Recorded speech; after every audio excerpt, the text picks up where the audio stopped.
Hello, Kaylee, Kaylen, Lillian, Aditi, Kai, Kelsey, Benjamin. Thank you for your questions. In general, they can see all the colors except the red.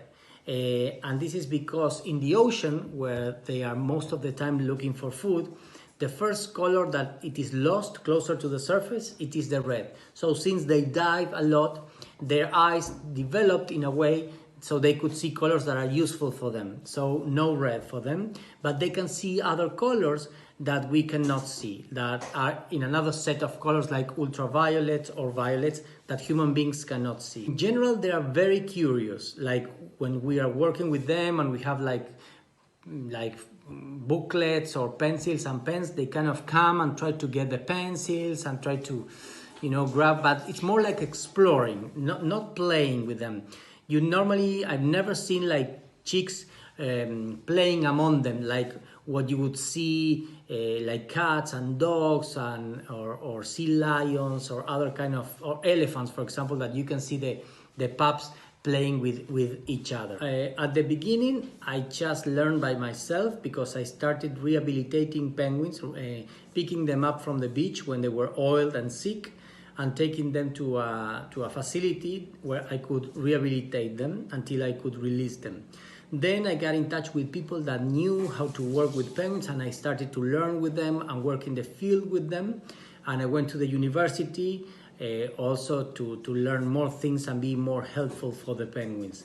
And I work with different species of penguins. I work with a blue penguin in Australia, also with some penguins in New Zealand, here in Argentina, and in Chile with the Magellanics, with big king penguins that are bigger. So with working with different people, you start learning a lot of things about them. And of course, all penguins are different, so you need to know specifics about how to deal with them. Thank you.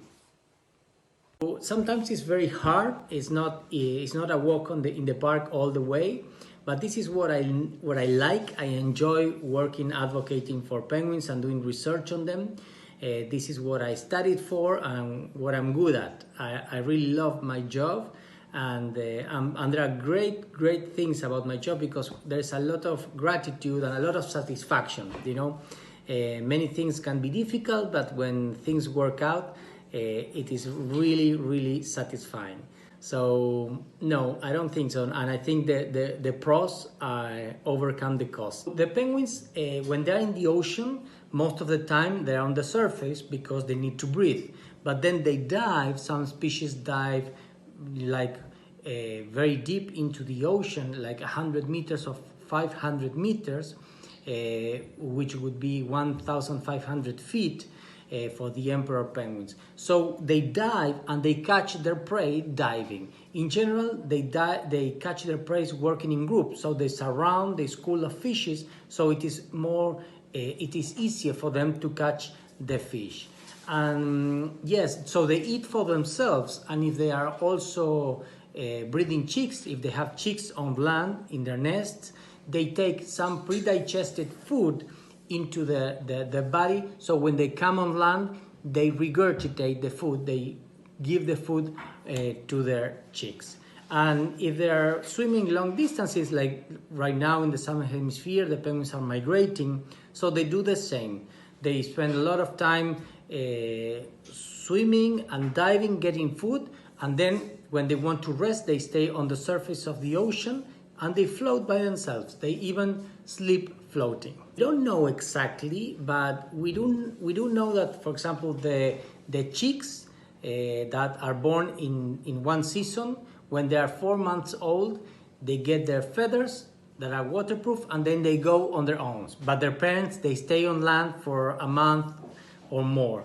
So they don't go together, they separate, And we think that females and males, the pairs, they don't stay together either, but they will meet in the same nest the next season. There is a theory that says that penguins are that color because if you are a predator looking at a penguin from under the ocean towards the sky, the white of the belly doesn't allow you to detect the penguin. So it is better for the penguin not to be detected. And in the same way, when you are looking at the penguin from above, for example, if you're an aerial predator or if you are a killer whale, the black part of the back of the body of the penguin, it's hard to distinguish looking at the darkness of the ocean. So that is also helpful for the penguin because it is more difficult to be detected. So in theory, that helps the penguin to stay alive because it reduces the chances of being detected by a predator. To do that, we use the length of the bill and also the width of the bill. Normally, the males have longer and wider bills, and that helps us determine if it's a male or a female. But that depends also on the species.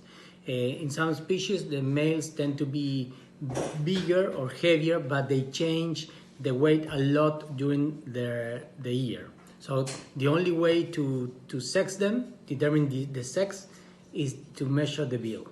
So one theory is that penguins evolved in the southern hemisphere during the last 60 million years because they could live in places without predators and they could afford and survive without not being able to fly.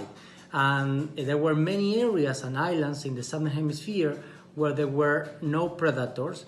And in the contrary, in the northern hemisphere, there were more predators like bears and more like wolves and coyotes and other animals that were predators of penguins. And that is the reason why most of the flightless birds could survive and evolve in the southern hemisphere.